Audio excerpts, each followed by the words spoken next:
আসসালামু আলাইকুম ওয়া রাহমাতুল্লাহি ওয়া বারাকাতুহু। আমি মোহাম্মদ হাবিবুর রহমান। পড়ালেখা সামনে অনার্স প্রথম বর্ষ শুরু করব আর কি, প্রস্তুতি নিতেছি।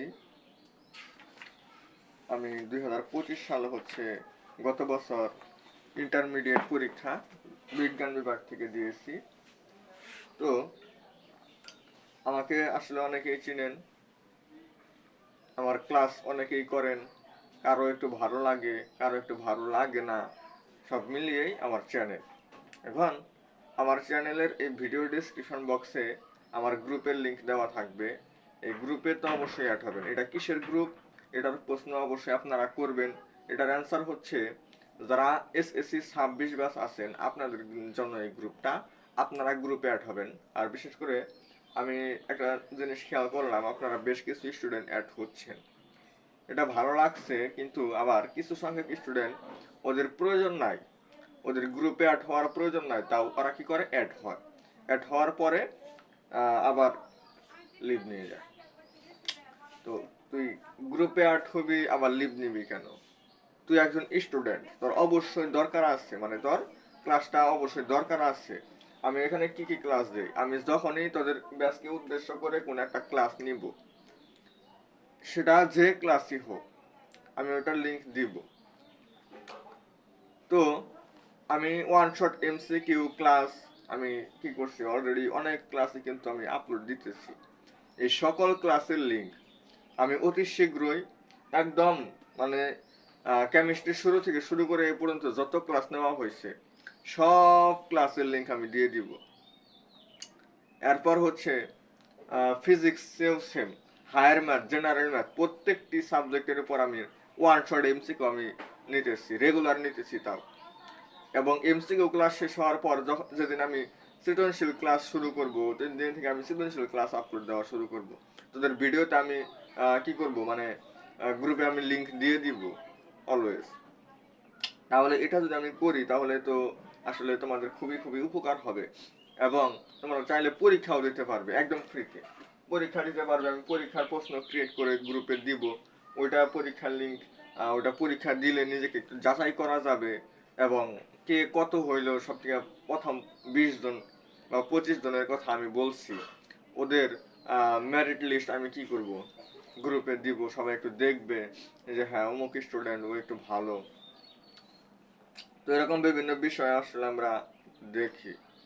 তো এখানে একজন স্টুডেন্ট আমাকে কমেন্ট করছিলেন গতদিন যে ভাইয়া আমার একটা অধ্যায় খুবই খুবই সমস্যা, এই অধ্যায়টা আসলে আমি কিছুই পারতেছি না।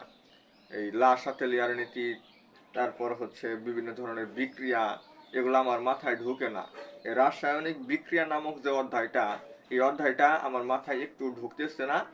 আর আমার কাছে যেটা ভালো লাগছে সেটা হচ্ছে আপনার ক্লাস। মানে ও আমাকে বলছে যে আপনি যে ক্লাসটা নেন, এই ক্লাসটা আসলে খুবই খুবই সুন্দর। আমি জৈব যৌগের উপর যে 2টা ক্লাস নিছি, ওই 2টা ক্লাস ও দেখছে, দেখা খুবই খুবই ভালো লাগছে। অনেকে কিন্তু জৈব যৌগ বুঝতে পারে না, অন্য অন্য অধ্যায় বুঝলে জৈব যৌগ বুঝেন না, কিন্তু ও জৈব যৌগ বুঝতে পারছে এই কারণে বলছে যে তাহলে সেটা আসলে খুব ভালো পড়ায়। এই কারণে আমাকে বলছে যে তাহলে আপনি এই রাসায়নিক বিক্রিয়া নামক অধ্যায়টা আমাকে একটু কভার করে দিবেন, সম্পূর্ণ অধ্যায়।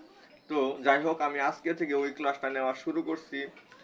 আমার আগে বলি যে কয়টা ক্লাস লাগবে। আমার খুব বেশি ক্লাস নিব না। যেমন এখানে আছে রাসায়নিক পরিবর্তন, রাসায়নিক বিক্রিয়া শ্রেণী বিভাগ, এই 2টা মিলে আমার একটা ক্লাস লাগবে। মানে আজকের ক্লাসে আমরা এতটুকু আলোচনা করব। এরপর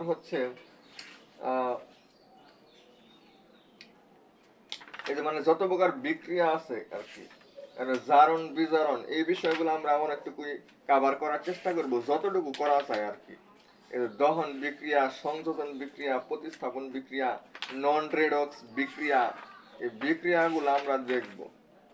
এরপর মানে শ্রেণী বিভাগ যত পর্যন্ত যাইতে পারি, আমি কিন্তু এটা বলি নাই যে একদম সম্পূর্ণ শেষ করব, ওটা বলি নাই।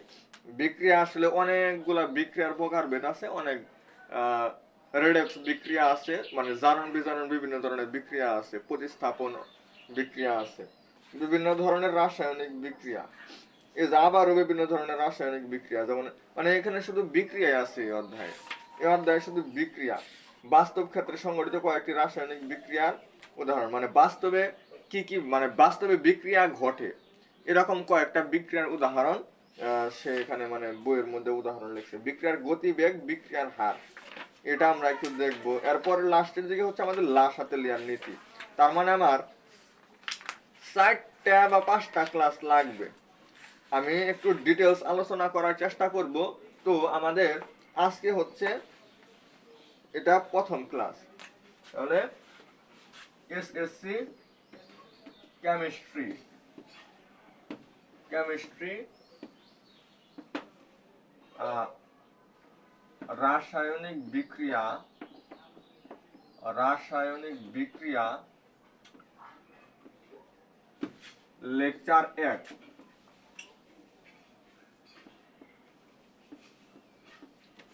বাই দ্য ওয়ে, এই চ্যাপ্টারটা কিন্তু আসলে একটু জটিল, আপনাদের অনেকেরই মনে হইতে পারে।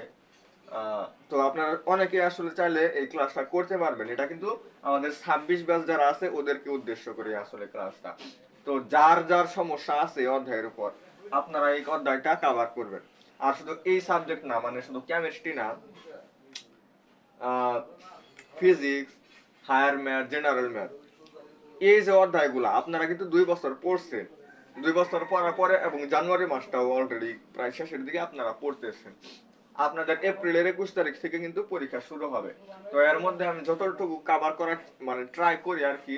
আপনারা শুধু আমাকে কমেন্ট করবেন যে আমি এই 2 বছর পড়ছি অলরেডি, 2 বছর পড়ার পরেও আমার এই ফিজিক্সে অমুক অধ্যায়টা আমার এখনো একটু সমস্যা, বা কয়েকটা ক্লাস একটু দেন আমি একটু করি।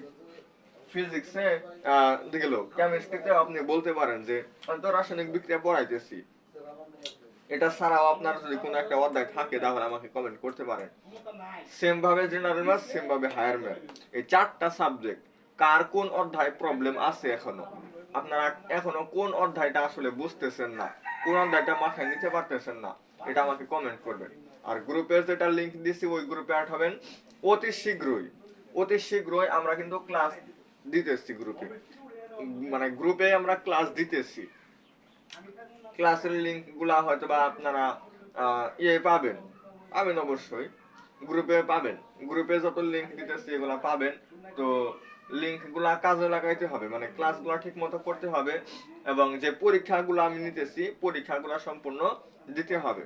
পরীক্ষা কিন্তু আমাদের অলরেডি শুরু হয়েই গেছে, শুরু হয়েই গেছে। তো আপনারা অ্যাড হবে। তো এখন দেখেন প্রথমে আছে হচ্ছে পদার্থের পরিবর্তন। পদার্থ কি কি পরিবর্তন ঘটায়? পদার্থের পরিবর্তন হচ্ছে 2টা। দেখেন আমি কিন্তু একদম অধ্যায়ের শুরু থেকে শুরু করতেছি। আমার 4টা বা 5টা যে কয়টাই ক্লাস লাগুক আমি সম্পূর্ণ অধ্যায়টা আপনাদেরকে বোঝানোর ট্রাই করব। আর যে স্টুডেন্ট আমাকে কমেন্ট করছেন সে অবশ্যই আজকের ক্লাসটা করে আমাকে কমেন্ট করে অবশ্যই বলবেন যে আমি যে যতটুকু বুঝাইছি এতটুকু আপনি সুন্দরভাবে বুঝতে পারছেন কিনা। আর আপনি কিন্তু আমার গ্রুপেও অ্যাড আছেন, গ্রুপ থেকে আমাকে সরাসরি নক দিয়েও বলতে পারেন, নক দিয়েও বলতে পারেন, অথবা হচ্ছে আপনি কি করতে পারেন কমেন্টসেও বলতে পারেন। আমরা সবসময় আমাদের চারপাশে নানা পদার্থ তাপ, চাপ কিংবা একে অন্যের সংস্পর্শে এসে পরিবর্তন হতে দেখি। হ্যাঁ, একটা কঠিন পদার্থ আছে, এটাকে আমি তাপ দিলে এটা আস্তে আস্তে গলতে শুরু করবে।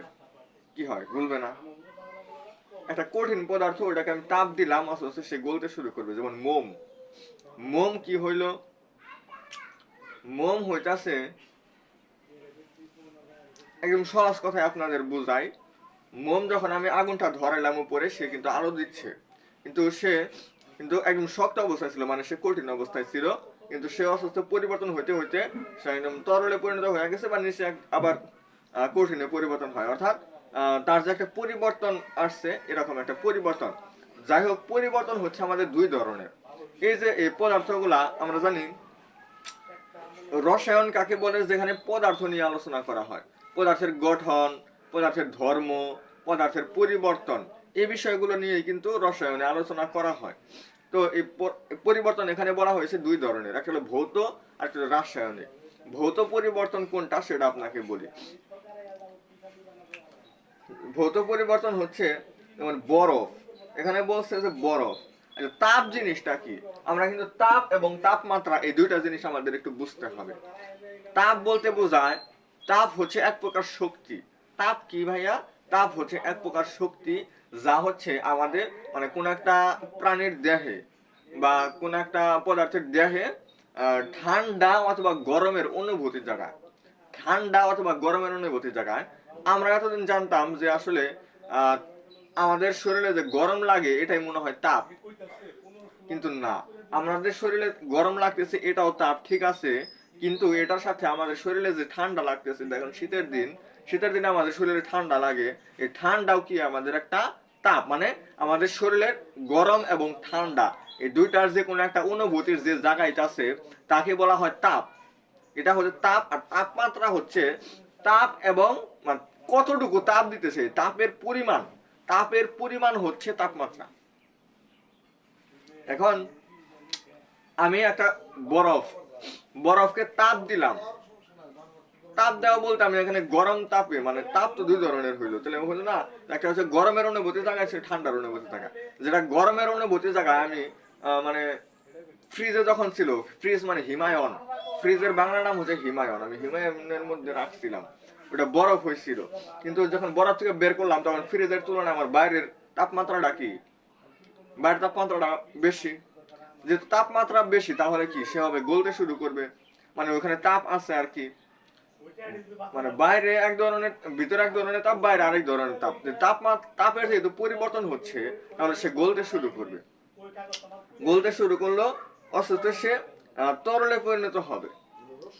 বরফটা মানে দেখেন একদম সহজ কথা, কিন্তু আমরা যখন ফ্রিজ থেকে কোনো একটা কিছু বের করি ওটা অসুস্থ ঠান্ডা কমতে থাকে, ঠান্ডা কমতে থাকবো, আস্তে আস্তে সে তরলে পরিণত হবে। যদি বরফ যদি হয় তাহলে একদম সে তরলে পরিণত হয়ে যাবে। আবার ওইটাকে যখন আমি একদম চুলায় দিব, যখন আমি আগুনের হিট দিব মানে তাপ দিব আর কি, তখন ওটা কিন্তু দেখবেন দুধ হোক বা পানি হোক, যখন আমরা গরম করি বা জাল করি তখন ওটার পরিমাণটা কমতে থাকে, ওটার পরিমাণটা কমতে থাকে, কমতে থাকে, তার মানে কি, তার মানে হচ্ছে অতটুকু ওটা বাষ্পে পরিণত হয়ে গেছে। তার মানে একটা তরল পদার্থ যখন আমি তাপ দিব তখন ওইটা বাষ্পে পরিণত হবে। আচ্ছা, ওইগুলো বলা হয় ঠান্ডা তাপ। ঠান্ডা, এই যে দেখেন বলা আছে ঠান্ডা তাপ। ঠান্ডা আমাদের শরীরে আসলে গরম একটা তাপ লাগতেছে, বুঝছেন, আমাদের শরীরে হচ্ছে আমরা বিপরীতটা অনুভব করি। এটা আপনাদের হয়তো জানা লাগবে যে আমরা কি করি, আমরা বিপরীত অনুভব করি। আমাদের শরীরে যখন দেখেন তাপ যখন আমাদের বাড়ে, তাপমাত্রা যখন আমাদের বেশি দেয় তখন আমরা হচ্ছে গরম অনুভূত করি, তাপ যখন কম দেয় তখন আমরা ঠান্ডা অনুভূত করি। কিন্তু আসলে কিন্তু জিনিসটা উল্টা, আমাদের তাপ দেওয়া হইতেছে ঠান্ডা, যার কারণে আমরা গরম অনুভব করতেছি, আর দেওয়া হইতেছে গরম, আমরা ঠান্ডা অনুভব করতেছি। তাহলে এখানে কিন্তু মূলত ওই তাপটাই দেওয়া হয়েছে, গরমে একটা তাপ দেওয়া হয়েছে, এখানে লেখা হয়েছে কি ঠান্ডা তাপ, মানে উল্টা। তাহলে একটা পদার্থ, এখন সাপোজ আপনাদেরকে আমি সর্বলাস্ট একটা উদাহরণ দিয়ে বুঝাই, যে একটা পদার্থ পরিবর্তন হয়ে অন্য একটা পদার্থে রূপান্তরিত হয়েছে, আগে যে পদার্থটা ছিল ওটার কোনো অস্তিত্ব নাই, তাহলে ওটা হবে রাসায়নিক পরিবর্তন। যেমন ধরেন হাইড্রোজেন একটা পদার্থ, অক্সিজেন একটা পদার্থ, দুইটা পদার্থ মিশ্রিত হয়ে পানি উৎপন্ন হয়ে গেছে, পানি উৎপন্ন হয়েছে, সেক্ষেত্রে হাইড্রোজেন এবং অক্সিজেন এই দুইটার কোনো একটা অস্তিত্ব কিন্তু পানির মধ্যে নাই। আমরা কি খালি চোখে দেখতে পারতেছি বা আমরা বুঝতে পারতেছি? আসলে অনেকেই, যেমন আমরা সায়েন্সের স্টুডেন্ট, আমরা জানি যে পানির মধ্যে হাইড্রোজেন এবং অক্সিজেন আছে, বাট সাধারণ মানুষ কি আর এটা বুঝবে? ওরা পাগলও বলতে পারে আমাদের। তাহলে ওইখানে কিন্তু আসলে ওরকম সাধারণভাবে হাইড্রোজেন বা অক্সিজেনের কোনো অস্তিত্ব পানির মধ্যে নাই, কিন্তু আসলে কিন্তু ওই হাইড্রোজেন এবং অক্সিজেন দিয়েই, মানে হাইড্রোজেন এবং অক্সিজেন এটার পরিবর্তন ঘটাই কিন্তু পানিটা তৈরি করা হয়েছে। তাহলে এই যে পরিবর্তনটা, এটাকে বলা হয় রাসায়নিক পরিবর্তন। আবার আমরা লোহা দিয়ে বিভিন্ন কিছু তৈরি করি না, লোহা দিয়ে কিন্তু আমরা বিভিন্ন জিনিস তৈরি করি, যেমন আমরা হাত দাও, গ্রামাঞ্চলে দেখবেন হাত দাও ইউজ করা হয়, শাবল ইউজ করা হয়, বা আরো বিভিন্ন ধরনের বেশ কিছু জিনিস আমরা ইউজ করি।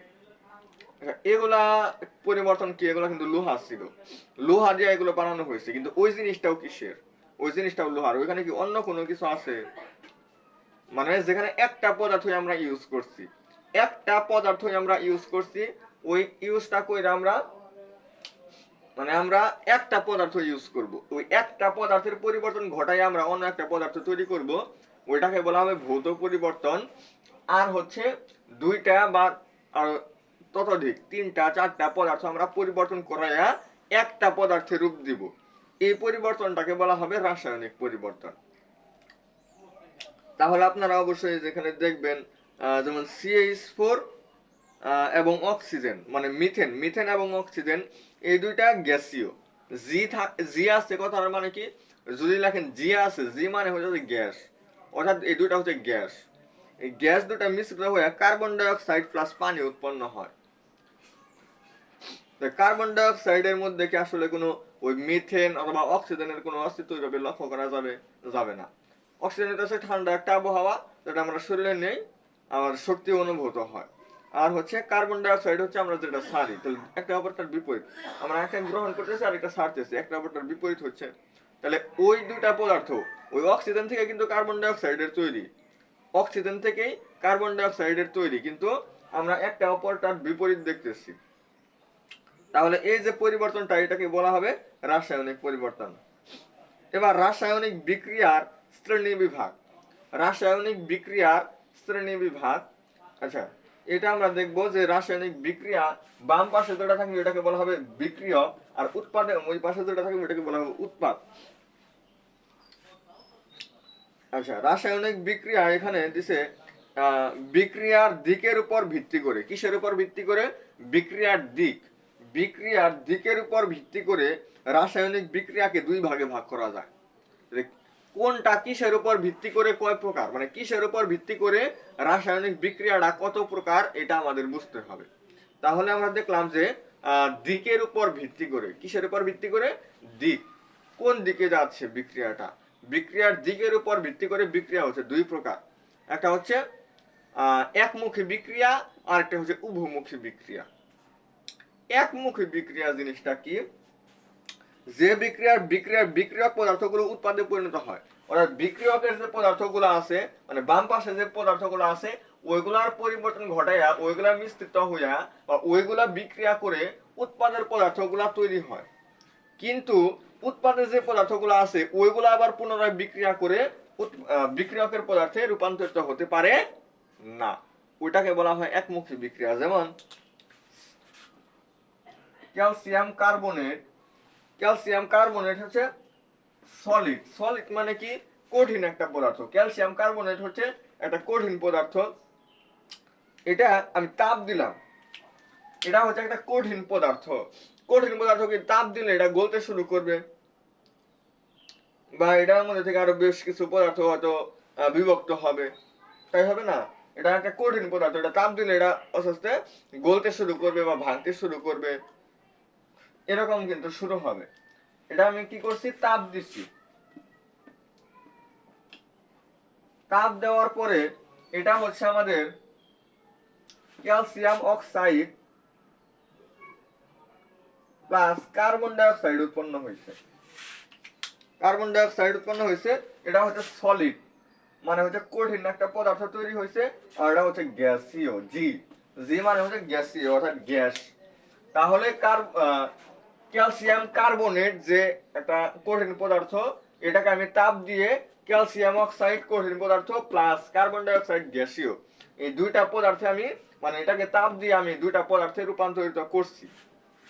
তার মানে এই পদার্থটা তাপের মাধ্যমে বিক্রিয়া করছে, মানে এই পদার্থটা বিক্রিয়া করে, অর্থাৎ ভেঙে, বিক্রিয়াটা কেন ভাঙাইছে, ভাঙে মানে তাপ দেওয়ার কারণে এটা ভেঙে গেছে, এটাকে তাপ দেওয়ার কারণে এটা কি হয়েছে, ভেঙে গেছে, ভাঙা কার্বন ডাই অক্সাইড এবং ক্যালসিয়াম অক্সাইড দুইটা যৌগে রূপান্তরিত হয়েছে।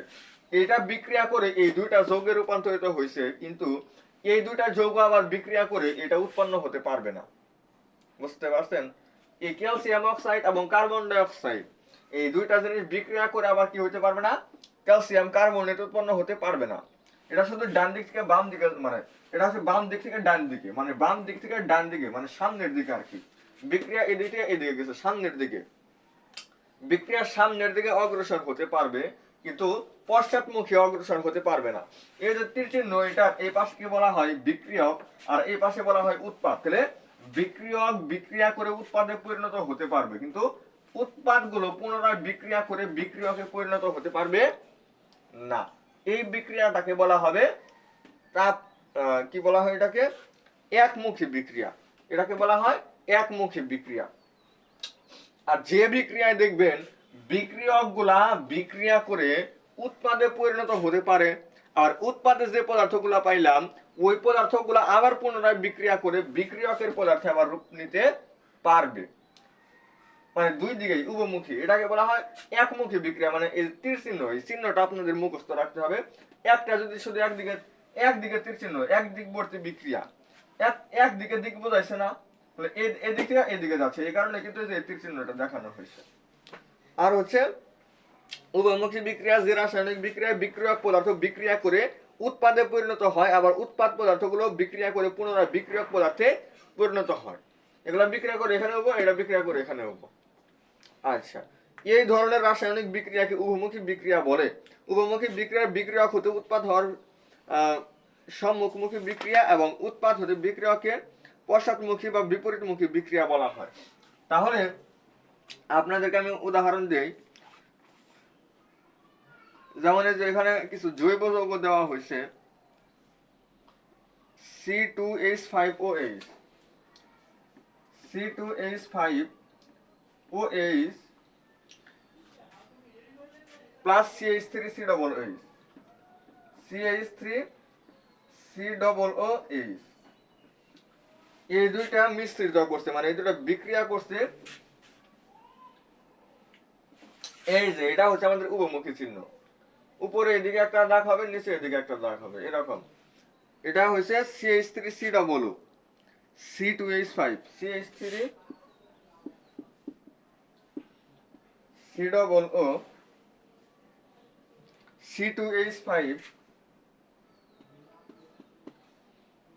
প্লাস পানি। আর এটা বিক্রিয়া করছে হাইড্রোক্লোরিক অ্যাসিড HCl এর উপস্থিতিতে। HCl এর উপস্থিতিতে এই দুইটা, এটা C2H5OH, এটার নাম হচ্ছে ইথানল, এটার নাম হচ্ছে ইথানল। মানে এরকম প্রশ্নও কিন্তু আপনাদের আসতে পারে, ইথানলের সংকেত কি। এখানে না আসলেও জৈব যৌগতে আসতে পারে। ইথানল মানে কি, অ্যালকোহলের সাধারণ সংকেত আমাদের বুঝতে হবে, CnH2n+1OH, CnH2n+1OH, ওইখানে কিন্তু আসছে। এখানে মিথ ইথ, দেখেন ইথ মানে কত, 2, এটা জৈব যৌগ থেকে কিন্তু আসছে এই যৌগটা। এই যৌগটা হচ্ছে আমাদের ইথানোয়িক অ্যাসিড, ইথানোয়িক অ্যাসিড, হ্যাঁ ইথানোয়িক অ্যাসিড। এটা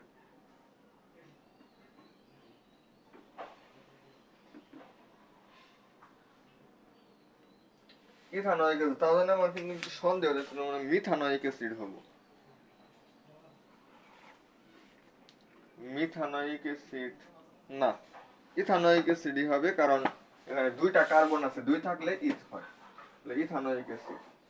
আর এটা কার্যকরী মূলকও কিন্তু হয়, COOH একটা কার্যকরী মূলকও হয়।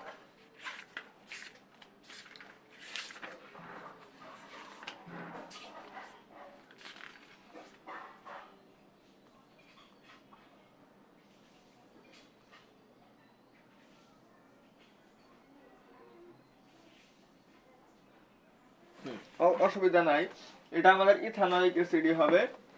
আর এটা হচ্ছে আমাদের ইথানয়েড এস্টার, ইথানয়েড এস্টার, আর এটা হচ্ছে পানি, এটা হচ্ছে হাইড্রোক্লোরিক অ্যাসিড।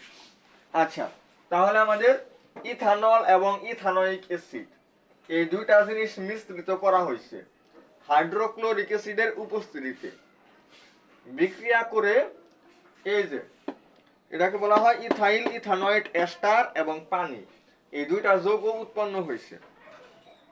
তাহলে এই দিক থেকে যখন বিক্রিয়াটা এদিকে গেছে, অর্থাৎ বাম দিক থেকে যখন ডান দিকে গেছে, এটাকে বলা হবে সম্মুখমুখী বিক্রিয়া। মানে এই দিক থেকে বিক্রিয়ক থেকে উৎপাদে পরিণত হয়েছে, এটাকে বলা হয় সম্মুখমুখী বিক্রিয়া।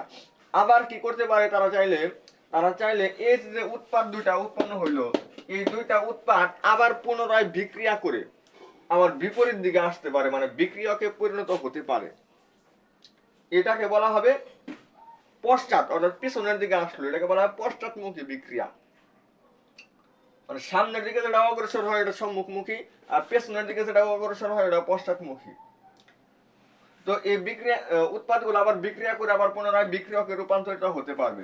কিন্তু এটা হচ্ছে আমাদের একমুখী বিক্রিয়ার ক্ষেত্রে উৎপাদগুলো বিক্রিয়কগুলো বিক্রিয়া করে উৎপাদে পরিণত হতে পারবে, কিন্তু উৎপাদগুলো আবার পুনরায় বিক্রিয়া করে বিক্রিয়কে পরিণত হতে পারবে না। এটা হচ্ছে একমুখী, এটা শুধু সম্মুখমুখী হতে পারে কিন্তু পশ্চাৎমুখী হতে পারে না। আর যে বিক্রিয়কগুলো বিক্রিয়া করে উৎপাদে পরিণত হতে পারে, আবার উৎপাদের উপাদানগুলো আবার পুনরায় বিক্রিয়া করে বিক্রিয়কে পরিণত হতে পারবে, এই বিক্রিয়াকে বলা হবে উভমুখী বিক্রিয়া। এই বিক্রিয়াতে সম্মুখমুখী এবং পশ্চাৎমুখী উভয় বিক্রিয়া সংঘটিত হয়। তাহলে এই একমুখী এবং উভমুখী বিক্রিয়া গেল।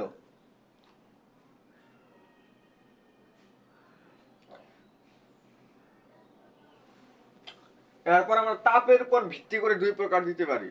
কিসের উপর ভিত্তি করে? তাপের উপর। তাহলে আমরা এতক্ষণ দিছি হচ্ছে, দেখেন এই দুইটা পড়াই আমরা শেষ দিব, খুব বেশি আলোচনা আমরা করতে চাই না, একটু কম হলেও মানে একটু কম করে আমরা পড়বো, বাট যতটুকু পড়ি এতটুকুই আমরা বোঝার ট্রাই করব। তাহলে আমরা দিকের উপর ভিত্তি করে দুই প্রকার ছিল, একমুখী এবং উভমুখী, এবং এই দুইটা বিক্রিয়া আমরা একদম মুখস্থ করে ফেলবো। এই দুটা বিক্রিয়া এবং উভমুখী বিক্রিয়ার ক্ষেত্রে আমরা এই চিহ্ন দিব, একমুখী বিক্রিয়ার ক্ষেত্রে এই চিহ্ন দিব। যাই হোক, এই বিষয়গুলো আমাদের একটু খেয়াল করতে হবে। এখানে আরেকটা উভমুখী বিক্রিয়া আছে, তো এগুলো আমরা একটু দেখব। তাহলে আমরা একমুখী উভমুখী বিক্রিয়া মানে দিকের উপর ভিত্তি করে যে প্রকারভেদ আছে সেটা আমরা দেখলাম। এখন হচ্ছে আমাদের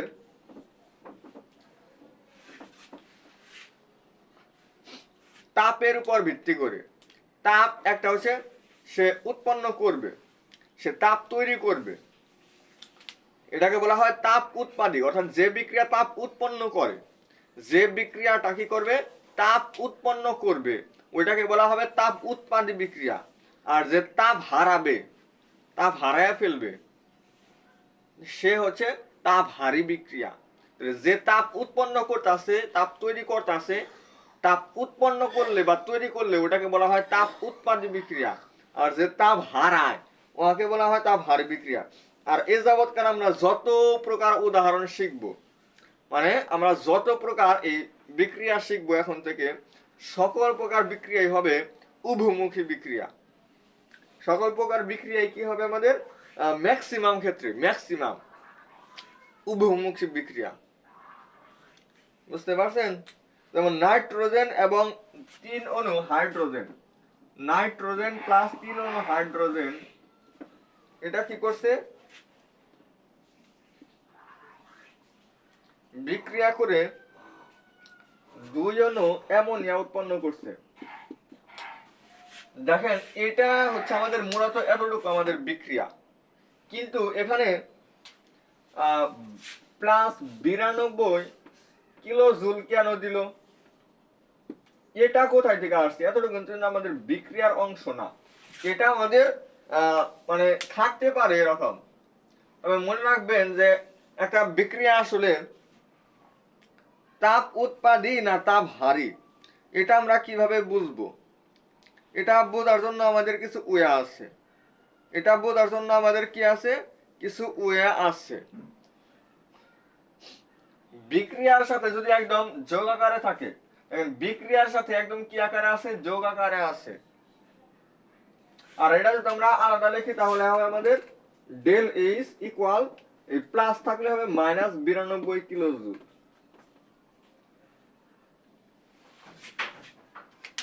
তাহলে আমাদের সরাসরি ডেল এইচ এর মানও থাকতে পারে ডেল এইচ, এইচ মানে হচ্ছে তাপ, এইচ মানে হচ্ছে তাপ, অর্থাৎ তাপের পরিবর্তন। আগে কতটুকু ছিল আর পরে কতটুকু হয়েছে, মানে তাপ আগে কতটুকু ছিল পরবর্তীতে কতটুকু হয়েছে। দেখেন পরবর্তীতে কিন্তু বেশি হয়েছে, বুঝেন নাই? পরবর্তীতে কিন্তু বেশি হয়েছে দেখা মানে আগেরটা বিয়োগ পরেরটা ডেল, আগে যে তাপটা ছিল, এইচ মানে হচ্ছে তাপ, আগে যে তাপটা ছিল ওই তাপটা হচ্ছে আমাদের H1, আর পরে যে তাপটা এখানে তৈরি হয়েছে এটা দিলাম H2। এখন দেখেন ডেল এইচ হচ্ছে আমাদের H1 থেকে H2 বাদ যাবে, মানে পার্থক্য বলতে যে এটা না যে আমাদের বড় থেকে ছোট বিয়োগ হবে, এটা না, আগে যে তাপ ছিল ওইটা থেকে পরের তাপটা বিয়োগ হবে। এখন দেখেন এখানে আমাদের H2 কিন্তু বড়, H2 কিন্তু বড় H1 এর তুলনায়, কারণ এটা খুব ভালোভাবে বোঝার চেষ্টা করবেন, তাহলে আর কোনোদিন ভুলবেন না, একদম মাথায় গাইখা নেবেন। এখানে ডেল এইচ এর মান নেগেটিভ কেন এবং এটা তাপ উৎপাদিত কেন, তাহলে ডেল এইচ মানে হচ্ছে H1 মাইনাস H2, অর্থাৎ H1 হচ্ছে আগে যে তাপটা ছিল আর H2 হচ্ছে পরবর্তী তাপ। আমি বলছি H2 হচ্ছে বড়, H1 হচ্ছে ছোট। এখন আমরা জানি যে ছোট একটা সংখ্যা থেকে বড় একটা সংখ্যা যদি বাদ দেই, ছোট একটা সংখ্যা থেকে যদি আমরা বড় একটা সংখ্যা বাদ দেই তাহলে আমাদের বিয়োগ ফলের আগে একটা মাইনাস আসে, এইটা আপনারা কি অবশ্যই জানেন।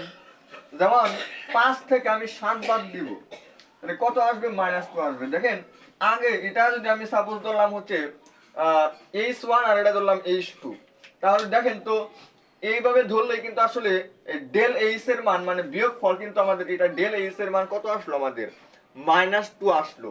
এটাকে আমরা কিলো জুল দিতে পারি। তার মানে H1 হচ্ছে আমাদের আগে যে তাপ ছিল আর H2 হচ্ছে আমাদের পরে যে তাপটা আছে। তাহলে এখানে আপনারা একটা জিনিস খেয়াল করেন যে আগের তুলনায় পরবর্তী তাপটা কিন্তু বেশি হয়েছে। এই যে আর কতটুকু বেশি হয়েছে, 2 কিলো জুল, এই 2 কিলো জুল কিন্তু বেশি হয়েছে, আগের তুলনায় বেশি আছে। সে কি করছে, এই বিক্রিয়াটা সংঘটিত করতে এখান থেকে এই পর্যন্ত যে বিক্রিয়াটা আসছে এই পর্যন্ত আসতে সে 2 কিলো জুল কি করছে, তাপ উৎপন্ন করছে। আর এখানে কোনটা হয়েছে 92 কিলো জুল, তার মানে কি এই বিক্রিয়া এখান থেকে এই পর্যন্ত আসতে সে 92 কিলো জুল তাপ উৎপন্ন করছে।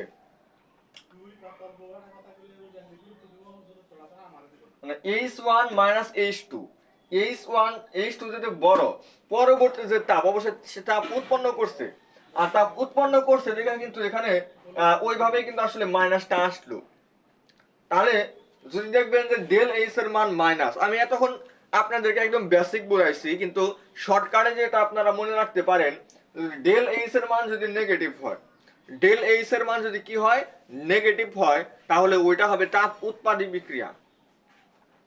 ডেল এইচ এর মান কি হবে, নেগেটিভ, অথবা এই যে বিক্রিয়ার সাথে সরাসরি প্লাস আকারে থাকবে, সরাসরি বিক্রিয়ার সাথে প্লাস আকারে, অথবা ডেল এইচ থাকলে ডেল এইচ এর মান নেগেটিভ, এই দুটার কোনো একটা থাকলে ওইটাকে আমরা বলবো তাপ উৎপাদী বিক্রিয়া, অর্থাৎ যে বিক্রিয়ায় তাপ উৎপন্ন হয়। দেখেন আগে ছিল 5, পরবর্তীতে হয়েছে 7, তাহলে তাপ কি বাড়ছে, কতটুকু বাড়ছে, 2, কিন্তু ছোটটা থেকে বড়টা বিয়োগ হয়েছে এখানে। আর তাপ হারি বিক্রিয়ার যখন এই বেসিকটা বোঝাবো তখন আমরা আরো সুন্দরভাবে আমরা বুঝতে পারবো। তাহলে আমরা তাপ উৎপাদী বিক্রিয়া এখানে কোনটা কোনটা আছে এটা আমরা মুখস্থ করব। যে নাইট্রোজেন এবং হাইড্রোজেন, আয়রনের উপস্থিতিতে 200 থেকে 250 ডিগ্রি সেলসিয়াস অ্যাটমসফিয়ার চাপে, এত চাপে এবং 450 ডিগ্রি সেলসিয়াস থেকে 550 ডিগ্রি সেলসিয়াস তাপমাত্রা বিক্রিয়া করে 2 অণু অ্যামোনিয়া এবং 92 কিলো জুল তাপ উৎপন্ন করছে। মানে এতটুকু বিক্রিয়াও করছে এবং 92 কিলো জুল তাপও করছে, উৎপন্ন করছে। তাপ উৎপন্ন করলেই তাপ উৎপাদী, আর তাপ হারাইলে তাপ হারি। আচ্ছা, তাহলে আমরা তাপ হারি যে বিক্রিয়ায় রাসায়নিক তাপ শক্তি শোষণ করে তাপ শক্তি শোষণ করা মানে কি, সে হচ্ছে তাপ হারানো, শোষণ করা মানে হারানো। সেই বিক্রিয়াকে তাপ হারি বা তাপ শোষী বিক্রিয়া, তাপ শোষণ করতে আসছে মানে তাপ হারাইতেছে। শোষণ করার কথাটার অর্থ কি, শোষণ করা এটার কথা হলো হারানো, সে তাপ হারাইতেছে, এই কারণে এটাকে বলা হয় তাপ হারি বিক্রিয়া। তাপ হারি বিক্রিয়া, দেখেন তাপ উৎপাদী বিক্রিয়ার ক্ষেত্রে, তাপ উৎপাদী বিক্রিয়ার ক্ষেত্রে উৎপাদের সাথে প্লাস আকারে থাকে, বিক্রিয়কের ক্ষেত্রে আসলে কি হবো, বিক্রিয়কের ক্ষেত্রে মাইনাস আকারে থাকবো, অথবা ডেল এইচ আকারেও মাইনাস আকারে থাকবো। আর হচ্ছে আমি একটা বিক্রিয়া আপনাদেরকে লিখি, নাইট্রোজেন প্লাস অক্সিজেন, এটা বিক্রিয়া করে 2 অণু নাইট্রোজেন অক্সাইড উৎপন্ন করছে।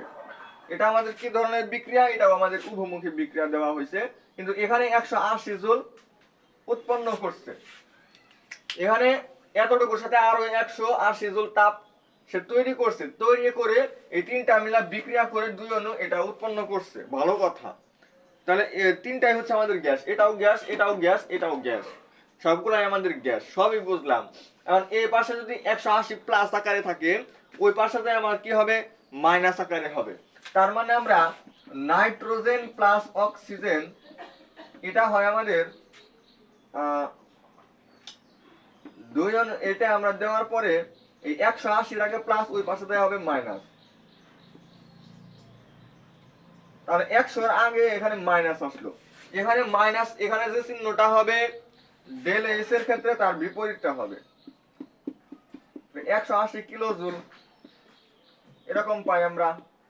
আচ্ছা যাই হোক, ডেল এইচ এর মান পজিটিভ কখন, আর ডেল এইচ এর মান পজিটিভ দেখে আমরা বলতে পারি এটা হচ্ছে তাপ হারি বিক্রিয়া, মানে সে এই পরিমাণ তাপ সে কি করছে, হারাইছে। এটা কিভাবে বের করব, মানে কিভাবে আসলে আমরা বুঝলাম, আমরা কিভাবে আসলে বুঝতে পারলাম যে ডেল এইচ এর মান পজিটিভ হইলেই এটা তাপ হারি বিক্রিয়া হয়, কারণ আগে যে তাপটা ছিল সেটা হচ্ছে H1, আর পরবর্তীতে যে তাপটা হচ্ছে সেটা হচ্ছে H2, H1 এবং H2 এটা হচ্ছে। তাহলে আমাদের ডেল এইচ এর সূত্র কি ছিল, H1 H2, অর্থাৎ এখানে আমাদের H1 হচ্ছে বড়, যার কারণে বড় থেকে ছোট বিয়োগ করা হয়েছে, তার তাপ হারাইছে মানে কি, তাপ অবশ্যই পরবর্তীতে কমে গেছে, যার কারণে H2 আমাদের তাপ কি হবে, কম হবে।